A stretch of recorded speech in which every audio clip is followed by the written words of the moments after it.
start. Yun. Pagpalang araw, another client naman tayo na Suzuki K68 engine. So ang gagawin natin ngayon is mag-general ko tayo ng engine rebuild o assemble ng DA63, DA64, DA17. So almost same lang sila yan ng mga ng mga mechanism ng parts, especially sa laman loob nito. Nagkaka-diferensya na lang yan sa mismong kanya tinatawag na turbo. Okay? So samahan nyo ko guys sa simpleng tutorial. So let's start, let's do it. Pasok. So mga nagtatanong sa akin saan pwede makabili ng parts. So meron pong link dyan sa baba sa may bandang corner, kung makikita nyo naman yan. So click na lang po yan. Nandiyan po yung parts na pwedeng available na mabilhan. Genuine, replacement o Taiwan brand. Depende na po sa inyo kung saan po pwedeng available yung kung gusto nyo saan po pwedeng bumili na na market. Okay? So ang gagawin natin ngayon is kinabit na namin yung kanyang main rod bearing. Ayan. Tapos dito rin sa secondary na main cap. So ang gagawin natin ngayon, kakabit na natin ito isa-isa. Okay? So basic pointers pa rin, magkakabit kayo ng main rod bearing. So kailangan yung marking, ayan, na nakatapat-tapat talaga yan. So hindi pwede mabaliktad. Kasi kung mabaliktad yan guys, magkakaroon ng problema. Either sasabit yung major na yung crankshaft, and then yung oil hindi tatama doon mismo sa crankshaft mo, magkakaroon ng problema, sasabit na yan. So kailangan talaga naka-timing yan. Okay? So pangalawa pa, kailangan malinis talaga yung yung engine block mo at lahat ng parts. Okay? So ayan, malinis na yung cylinder head assembly, tapos yung kanyang other parts, tapos kakabit natin yan. So tara, let's go. Okay, so kapag natin yung tatawag na mismong main journal, mismong magkakabit ka ng main journal, kailangan talaga kailangan may may galaw, kasi pag hindi yan umiikot, tapos stress washer, so medyo magkakaroon ng problema. Kailangan mayroong oil talaga, hindi siya smooth. So pag pinarank mo yung engine, so sabi ko kailangan malinis yung engine niya, may lahat ng parts para kailangan talaga setting talaga guys. So before niya i-kabit pa rin kailangan yung lips nakatapat sa umiikot is yung stress washer, kailangan medyo makalimutan niya. So kabilaan po yan yung gas washer na yan. So yung gas washer naman po, meron po yung kanan. So yung kanan nakatapat mismo kung saan siya nakaharap yung main journal. Okay, so dalawa po yan. Yung iba naman ang gas washer is nakakonect na mismo sa may tinatawag na main bearing. So yung main bearing niya, nandito na yung gas washer, naka-built in na siya. Okay, so yun po yung mga birada. Then after that, yung kanyang yung kanyang main cap is na rin, built in na rin, na pinaka may takip at pinaka may division. So maglalagay kayo niyan, wala na siyang tinatawag na gasket, kundi mismo na rin yung tinatawag na gasket all or sealant, pwede mo na rin yun ilagay. So advice ko sa inyo, matagal ko lang ginagawa to, yung sealant ng gasket all na white na nagiging rubberized na dumidikit mismo sa bakal, is yun po yung ginagamit namin dito para iwas leak, tsaka yung clearance is tama lang din sa in between ng main journal at ng kanyang main rod bearing. So yun po yung ginagawa namin. And then pag magkakabit po pala kayo ng magkakabit kayo ng tatawag na main bolt. So yung main bolt kailangan akma din yung lapat. So kailangan meron kayo tatawag na torque range, kasi kung wala kayong torque range, mahihirapan. Although kaya naman, pag magagaling kayo, pwede. Pero sa nagdi-DIY, mga baguhan at nag-aaral mag-mekaniko, so yung torque talaga ng sukatan, torque range talaga ang kailangan yung gamitin. Okay, so after nyo mag-tighten, so kailangan talaga gagamit kayo ng torque, kasi kung hindi kayo gagamit ng torque range, magkakaproblema yung higpit niyan. Either hindi pantay o luluwag yan pagdating ng panahon, especially pag tumatakbo na ng mga ilang kilometrahe ang makina. So basic pointers pa rin, kailangan umiikot yung crankshaft ng freewheel once na nahigpit na kayo. Okay? Kasi pag hindi yan umiikot, ibig sabihin may problema, so huwag nyo nang ituloy. Hanapin nyo yung disalignment ng either main rod bearing o yung tinatawag na yung main cap nya. So yun po yung mga technique po, either trash washer. So yan po yung mga magiging sanhin ng cost ng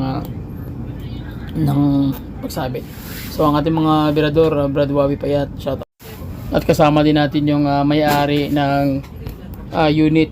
Ayan si sir, tumulong siya kung gusto niya makita yung ano natin, tira natin. Sir, so siya po yung may-ari ng unit guys. So sige, balik tayo guys. So higpit na tayo nito. Ang ating birador si Brad Ping Ramos. Brad, tahimik lang. Sige. So higpit kayo ito, basic pointers pa rin. Kailangan naka-torque range na kayo. So una yung gagawin yan is yung pinaka main gitna, center, and then after that kabila, tapos kabila ano yan. So una mong higpit yan, nasa mga nagtatanong sa akin, nasa mga una mong torque yan is mga 10, then after that 30 ka 30 ano tawag yan 30 nm ang higpit nito. Tapos yan 50, 60 hanggang mag 80 to 90 ka. So ito na sa mga 80 lang yan. Ako kasi ang ginagawa namin dito is ninanamnam namin yung bolt kung ano yung pinaka last ano niya, last torque. So yun po yung ginagawa namin dito. Ito nag-torque kami ito namang almost mga 80 to 90. So pwede ka mag-start ng 70 to 90. So makikita nyo after torque, ibig sabihin mahigpit na yun. So kailangan mo pa rin siyang paikutin, kasi pag hindi mo siya pinaikot, ang mangyayari yan, may sabit. So every torque, every higpit, diba nakahigpit ka na sa lahat, so ikutin mo ulit yung tinatawag na crankshaft para makita mo kung may sabit ba o wala. Kasi kung sumabit yan, nagkabit ka na naman kung anong mga parts na kinabit mo, babalik ka naman sa uno. So which is medyo malaking trabaho sa tulad sa mga mekaniko. So yun po yung mga basic pointers dito guys. So ang gawin natin guys, mag-background music lang tayo para dire-diretso lang. Okay? Sige. So after guys, tingnan nyo guys, umiikot pa rin yung main journal sa higpit na 80 to 90 na torque. So yun ang pinaka basic pointers tutorials kung magbubuo kayo ng makina. Kahit anong klaseng engine, kailangan gumagalaw talaga yan. Okay? So sa piston naman tayo. Okay, so sa piston naman, ang kailangan mo naman gawin dito, kailangan setting talaga yan. Kailangan brand new yung tatawag na piston ring. So yung piston ring po, kailangan yan is Japan brand. So sabihin ko sa inyo uli, kung gagamit kayo ng mga tatawag na mga internal parts, so kailangan Japan genuine na lang or Japan talaga na brand na matibay. Kasi para matagal matagal yung makina. Okay? So yun yung mga guys, mga tips. So basic pointers pa rin, kailangan alam nyo yung brand na bibili nyo, especially yung piston ring. Tsaka yung clearances nito guys, naggawa na ako ng vlog niyan kung anong clearance niyan. Ang clearance ng ring is nasa mga 6 to 8 lang yan, pinaka maximum. Tsaka itong araw nakatapat yan sa piston 1. Okay? Kasi pag hindi nakatapat yan, ibig sabihin na hindi na tama yung alignment ng piston mo. So kailangan kung maaari sa mga nagdi-DIY, kung maaari picturean niyo na lang yung yung alignment niyan para hindi kayo magkamali. So bago na rin yung guys, yung conrod bearing. So ganoon pa rin yung parts niya, kailangan medyo genuine, semi-genuine or Japan na brand yung bibili niyo ng mga parts para sureball talaga na So magtatanong sa akin, may mga parts dyan na available, especially dyan sa link or sa corner kung saan na ilagay ng ating sponsored yung parts na pwedeng available na mabilhan dyan sa online. Okay, so sige. Sa akin yung sa connecting rod naman yung bolt nito. Ang torque nito nasa mga lang po yan, nasa mga mag-start ka ng 20 to 40 lang po yan or either 30. So nandyan ang naglalaro yung bolt nito sa piston o connecting rod cap bolt. So yun po yung mga dito, kasi kung masobrahan naman ng torque baka maputol kasi almost nasa 10 lang yung kanyang yung ulo ng kanyang bolt. So kaya medyo maliit. So ang torque niya nasa mga 20 to 30 pwede pa. So depende po kasi yan sa nagto-torque kung hanggang saan yung kayang ibigay. Pero kung standard niyan is mga 30. So yun po yung mga basic pointers ito. So naman kayo nito, mag-torque naman kayo, kailangan umiikot lang din yung ng nakakamay yung mismong crankshaft journal. Kasi kung hindi siya umiikot na nakakamay, ibig sabihin may sabit po yan. Either piston ring o yung conrod bearing o yung pagkahigpit ng cap ng connecting rod. So makikita nyo nakakamay, ibig sabihin okay siya. Okay, so after that guys, yung journal cap naman yung pinakatakip ng main journal is yung ikakabit natin. After that, yung higpit ng mga sa secondary cap nya o yung pinaka main cap bolt na secondary, yun naman ang ihigpitan natin dito after natin maikabit yung kanyang pinakatakip. So ang higpit nito ganun pa rin, medyo mataas-taas ang konti na sa mga range ng 30 to 50. So depende sa bolt kung anong size ng bolt nito. So ang bolt nito is nasa mga G's 12, so nasa mga mga 35 to 40. So yan po yung ikinakabit natin ngayon. Okay? Sige.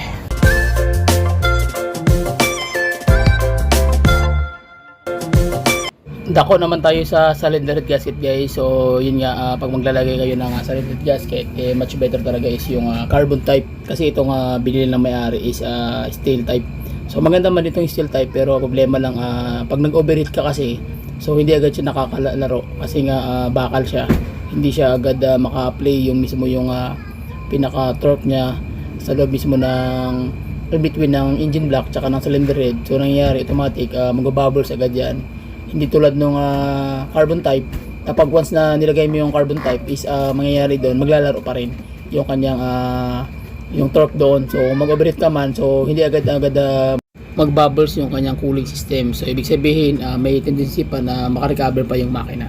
Okay? So sige, kabit na tayo guys ng cylinder. So basic pointers pa rin kung maglalagay kayo ng gasket cement, so make it sure na medyo makapal na konti pag once na steel plate yung ginamit nyo na cylinder gasket, kasi kung carbon kahit manipis pwede na.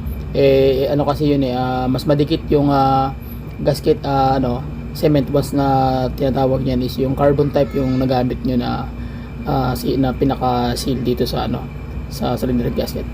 So okay, so ikakapit na natin yung cylinder gasket, cylinder guys. So naka-built-in na rin yung diyan, yung kanyang camshaft, pero tatanggalin pa rin natin yung konti para ma-finalize natin yung setup ng kanyang head bolt. Okay? So sige, kapit na natin guys.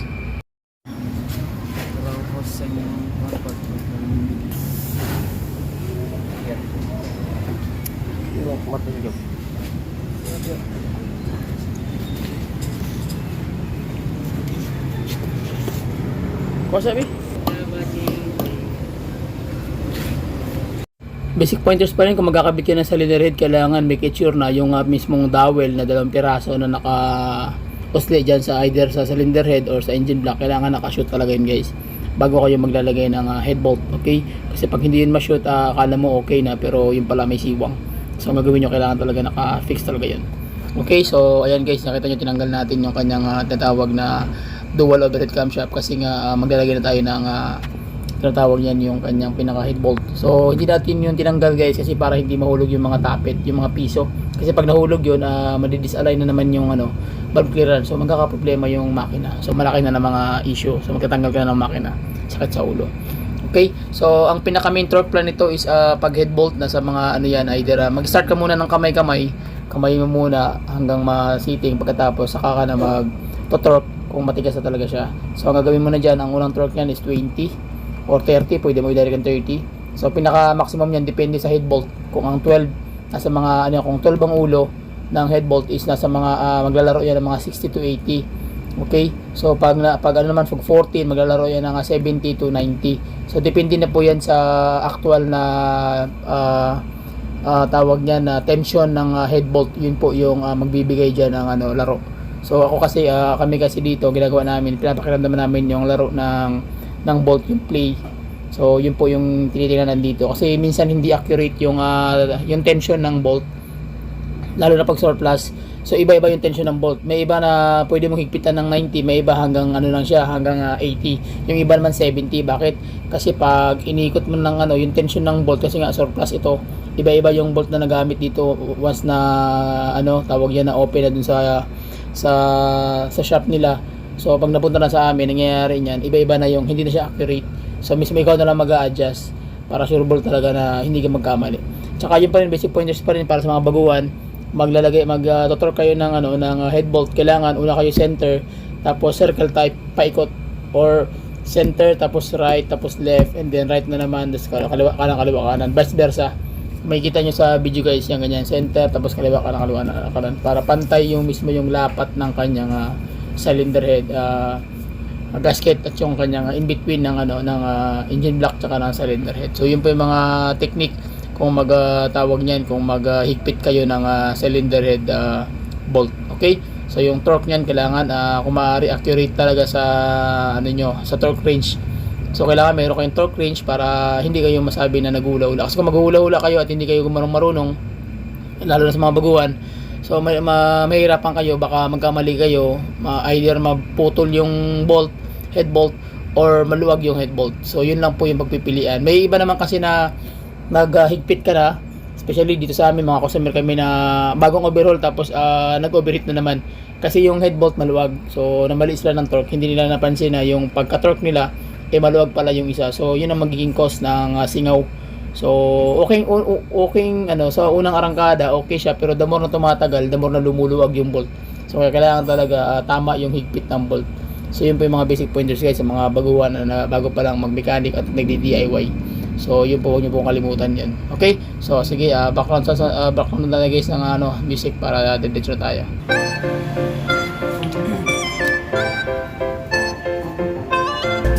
Okay guys, so dako na tayo sa timing setup ng marking. So, makikita nyo yung chain guys, mayroong yung block. So, ayan, nakatapat yan dyan. So, kabilaan yan. Exhaust and tsaka intake manifold tsaka exhaust manifold. So, naka-set up na dapat yan. So makikita niyo dito sa may marking sa ilalim, magtapat yung gatla. Yan o. So yan ang marking sa likod. Makikita niyo yan. So pagdating naman sa ilalim ng camshaft, may makikita kang bilog dyan. Nakatapat naman yung marking yung gatla. Ayan o. Tapat mismo sa bilog din. So bilog din, tapat din yan. Okay? So pagdating naman sa tawag niyan sa ilalim, same lang din yan. Ayan, may gatla din. Tapos yung kilak niya, yan sa sentro. So, nakasentro din yan. Tapos, nakatisado na yan, guys. Kailangan mahigpit yung pagkakatira nyo dito. Kasi pag hindi, maingay yan, kakalampag yan. So, yun po yung mga basic pointers.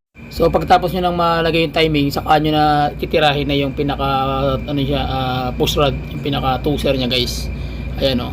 So, may ipapakita ko sa inyo kung paano bubunutin yung pinaka-push rod yan dahil brand new po kayong binabili namin. Sa Shopee, online lang binili ng may-ari. Okay? So, after nyo makabit na yung pinaka-guide niya. So, bago niya nabubunutin yung pinaka-lock niya sa ilalim guys. Sa mga hydraulic na tensioner cruiser, so naka-lock po yan, magbibigay ng brand new.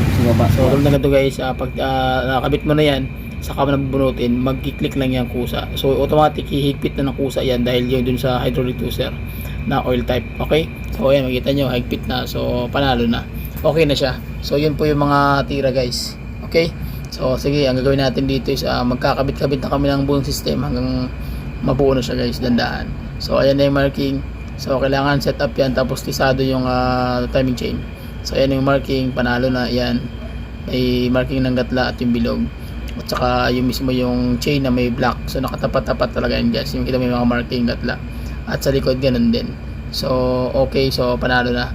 Sige, so kabit-kabit na tayo guys ng buong system para diretso na tayo.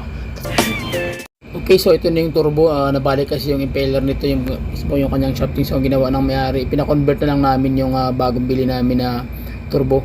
So okay naman yung conversion namin, pinamachine shop namin guys, okay naman. So ito yung luma niya, na which is yung pinaka-original. So ito na yung pero okay naman sa may-ari guys, tawa-tawa lang kami may-ari kasi nga no choice na rin kami. So okay naman, so ikakabit na natin to guys, para diretso tayo. So ayan na guys, nakabit na natin yung buong system lahat. So check na natin, start natin makina. Start. Yun. So, okay. So, kalmada ang andar guys. Ang atong birador, Brad Ping Ferrer Ramos Pingski. Ay, sa tao sa nanonood. Mga ma'am. Yan ang mga tira. 1.8 na yan to, 1.8. Yan guys. So, okay tira din overtime si Brad Ping. So, okay tira. Smooth kayo. Okay. Kwarta na.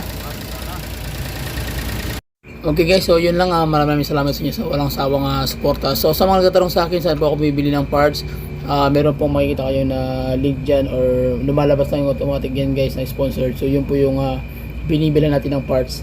So legit na po yan, tsaka tawag yan, okay naman po. So magtatanong kayo bakit medyo mausok, kasi yung turbo nya is bago pang lagay. So may mga oil pa na mga fuel or crudo na panglinis na nandun para kay stock. Kaya normal lang po yan na mag-usok. Kasi hindi pa tuyo mismo yung kanyang exhaust manifold.